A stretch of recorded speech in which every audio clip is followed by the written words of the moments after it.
আগের মতো থাকবেন না। আপনার দুনিয়ার প্রতি মোহ, অহংকার, রাগ সবকিছু অদ্ভুতভাবে বদলে যাবে। আমি প্রথমবার এক মৃত ভাইকে গোসল দিতে গিয়েছিলাম।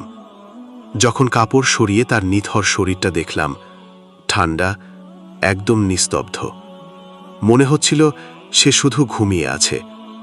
কিন্তু না, সে আর ফিরবে না।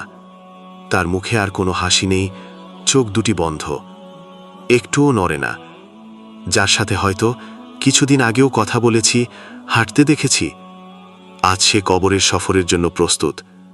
আমি যখন তার গায়ে পানি ঢালছিলাম, মনে হচ্ছিল আমি নিজের আমল ধুয়ে ফেলছি। আমার অন্তরে একটা কাঁপুনি শুরু হলো।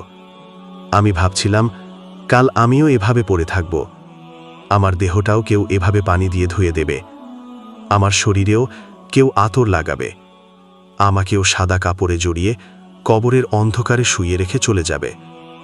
এই দুনিয়ার সবকিছু একদিন ফেলে চলে যেতে হবে। সব টাকা, গাড়ি, নাম সবকিছুই সাথে যাবে না।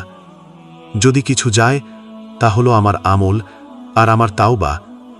ভাই, এখনো সময় আছে। নিজেকে বদলে ফেলুন, নয়তো মৃত্যুর আগেই আপনি নিজের মৃত্যু দেখে ফেলবেন, অন্য কারো দাফনে দাঁড়িয়ে।